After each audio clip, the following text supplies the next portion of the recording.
Why we're running it, to see if a plug-in hybrid Mercedes S-Class can be as convincing an ultimate long-distance luxury saloon as its diesel ancestors' life with a Mercedes S-Class PHEV. Month 5. I write this from Anglesey Circuit, brought here by the Big Benz in our last major outing together.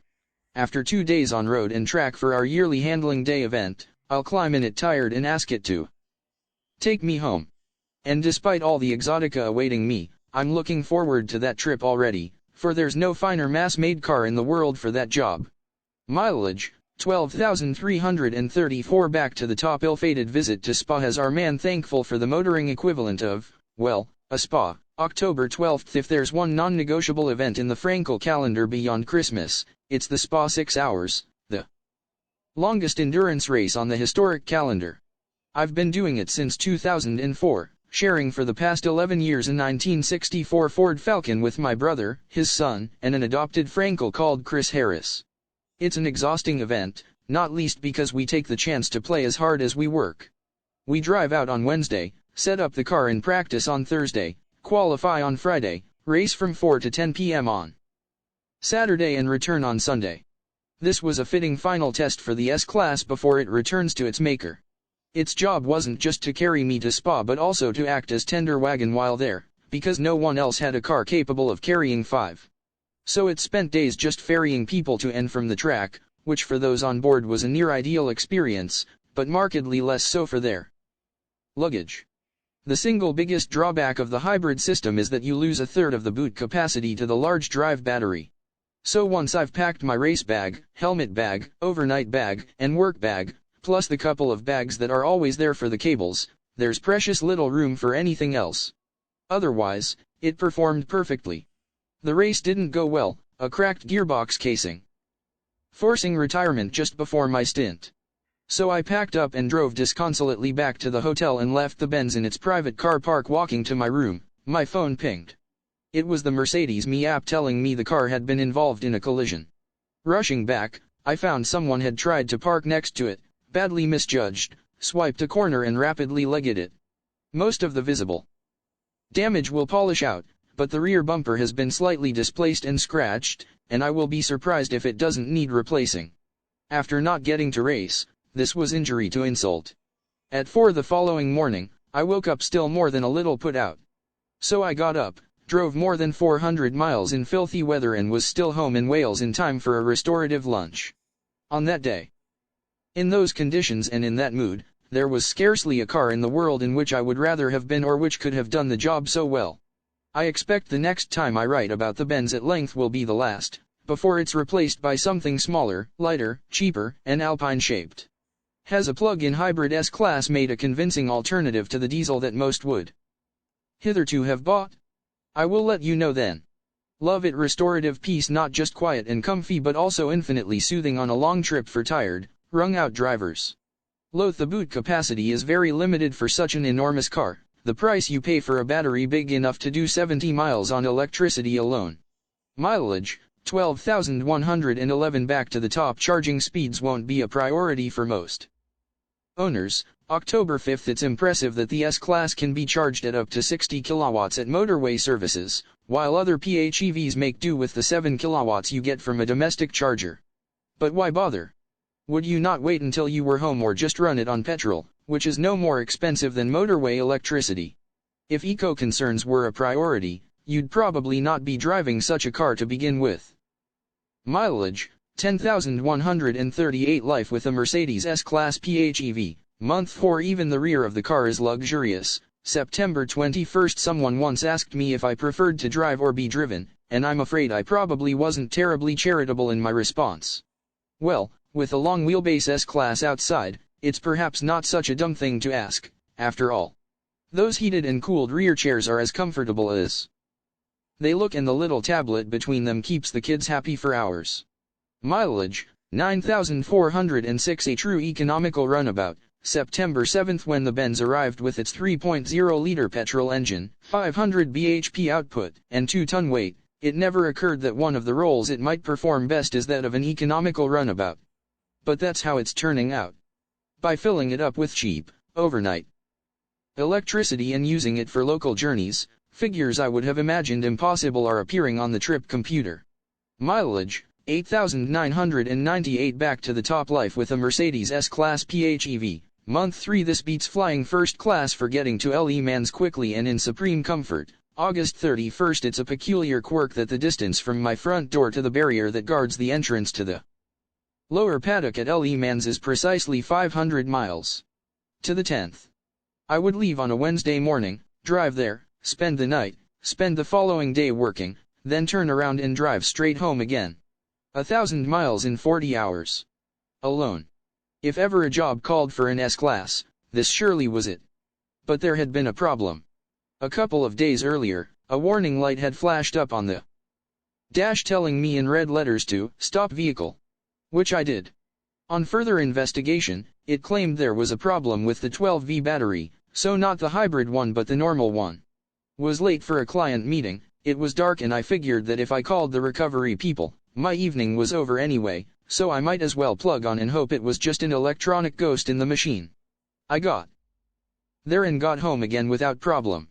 But the next day, the sign was back. I had the option of flying to Paris and getting a transfer or crossing my fingers and driving. What would you do? Flying is a hateful business right now, so I just crossed as many digits as I could and headed for the tunnel. Photographer Luke Lacey took the flying option and was so delayed that he arrived 4 hours after me. And the Benz hasn't so much as flashed a sign, let alone missed a beat, ever since. I'd love to tell you more about those journeys, but the truth is I remember remarkably little about them. There was no time to take the scenic route, nor was this the right kind of car for that. I just had to get there, do the job and get back again. And that, in a nutshell, could be a job description. Written for the S-Class design team. For this isn't the kind of journey that you choose to remember. I'm not that fond of the M4, M25, or M20. The autoroute that runs from Calais to Le Mans via Rouen and Alencon is quieter and less ugly by far, but you're still sitting there with the cruise set to whatever maximum speed you think is guaranteed not to earn the attention of the local gendarmerie. What I don't want here, and this may surprise you, is a magic carpet ride. I want the car to be supremely comfortable and for the seats to be tuned perfectly to the suspension, but I also want some sense of connection to the road. I don't want to feel as if I'm suspended a few inches above it. And this the S-Class does as well as any car I've driven. I do want it to be as quiet as humanly possible, though. In most cars, I listen to music, but really only because it's preferable to the sounds coming from the engine, wind, and tires. But in just a few, the Bentley Flying Spur, the Rolls-Royce Ghost and the new Range Rover, the noise levels are so muted that I'll never turn on the entertainment and travel in near silence, alone with my thoughts. The S-Class is one of those cars, too. When the S-Class flashed up that warning on the screen, all that was required to make it go away was the usual remedy of switching it off, getting out, walking around for 5 minutes and getting back in again. And that, in turn, is what a 500-mile journey to Le Mans does for me.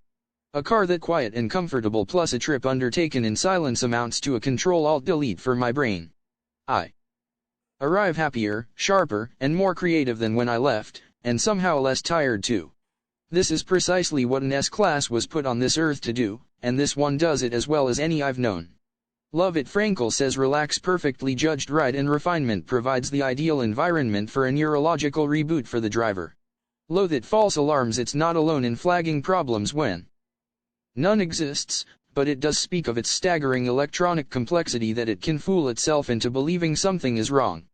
Mileage, 8,822 back to the top. Much of the benefit comes from a home charger. August 10th I hear tales of some drivers never plugging in their PHEVs, so once the battery is flat, they're presumably happy to drag all that extra weight around. This has always struck me as nuts, and even more so now. More than half the 8,000 miles the S-Class has accrued to date have been done on home electricity. Without my pod point unit, it probably wouldn't have been worth me running this car. Mileage, 8,032 life with a Mercedes S-Class PHEV. Month 2 It's not the easiest car to park. July 27th I say, came the voice from beneath the Panama hat. You really have parked that car incredibly badly. The temptation to respond saying it was a bloody miracle I'd parked it at all was considerable, but he was right.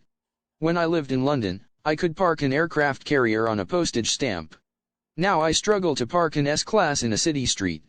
Mileage, 7,707. There's still much to explore, even from 1,500 miles away. July 20th. I've been playing with an app. In my techno-Luddite world, that's akin to Tarzan riding a monorail around the jungle. But sitting here in the Corfiat sunshine, I can look at my telephone and see that my car remains where I last parked it, some 1,500 miles away from where I am now. If it weren't, I could deactivate the key from here. I can tell that it's locked, and were it not, I could lock it from here. If I had left it with valet parking, I could set a geo-fenced perimeter that would alert me were the car to breach it in my absence. I can tell that no one has driven into it hard enough to trigger its collision detection sensors. I know how much petrol is in the tank and how full of electrons is the battery. I could program it to ensure that upon my arrival at its door, the interior temperature would be precisely what I would choose, regardless of the weather outside. Can open or close the windows. Or the sunroof. I can review the tiniest details of my last journey and bone up on how to drive the next one more frugally. And so on and on and on. The app is called Mercedes-Me, and it puts a staggering amount of information and functionality at my fingertips. Which just leaves one question unanswered: does it say more about me or the app that I rarely use any of it? Indeed, I don't think I've ever simply gone onto it to find some fact or operate any one of the myriad features that it lets me access from anywhere in the world. The greatest use it has been to me is that on a couple of occasions I've come home with lots of stuff to unload and then gone on to some other activity only to be reminded that I've not locked the car. A press of an icon later, the car is secure again without me even needing to search for the key, let alone visit the car. Sometimes I wonder whether all this gizmology is there because it's so much easier to create the impression of progress by such means than, for instance, making the car even quieter and comfier, which in the S-Class's case would be a very tall order indeed. There are all manner of cars that I drive now, probably most of them, that offer an entire platoon of apps on their touch screens, none of which I ever use. And when I talk of such things to my children, I discover that they don't use them either. Then again, perhaps we Frankels are strange. If nothing else, the Mercedes-Me app provides a fleeting diversion from anything else that I might be doing, a welcome and interesting displacement activity.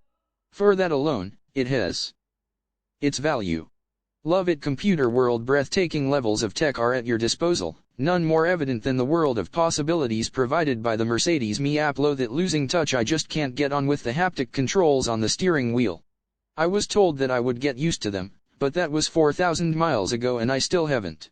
Mileage, 6,803. Back to the top. The big Benz is not quite at home in tight spaces. July 13th. There are few drawbacks to living with a big Benz, but multi-story car parks are one.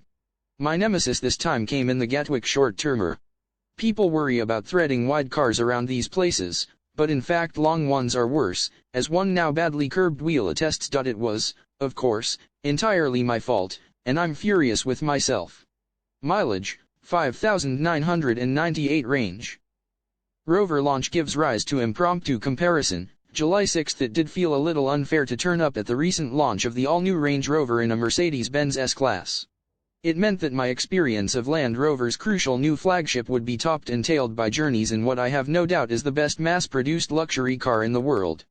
The Range Rover is a car that's expected to climb slippery slopes, wade through mud baths, cross deserts, and clamber over rocks, and were it to display any inadequacies in any of those directions, it would be roundly criticized for them by the likes of me.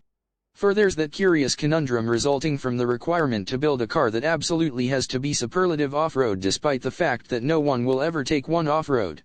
There's "Nowt so queer as folk," as they used to say in Yorkshire. But I'm not here to review a Range Rover, just to make a few hopefully interesting observations about the Benz in the light of that experience. And it's a fair comparison. Both the S580e and the Range that I drove had a 3.0-liter straight-six engine and a list price within $7,000 of the other, which up here in the rarefied air above 100,000 isn't much. But while the Benz is a petrol-electric hybrid, the Range was a diesel. I would have always placed myself in the diesel camp for such cars until now. But not only is its price absurd, I think the Benz's powertrain is simply superior, too. It's quieter even when the ice is on, it has even more torque, which surprised me, and while the Range Rover motor develops a little less than 350 bhp, the Benz has a little more than 500 bhp. The cars have very similar weights, yet while the Range Rover does 35.7 mpg on the combined scale, the Benz's equivalent figure is over 300 mpg because of the hybrid and therefore meaningless. I can get 40 mpg from the S580 even without a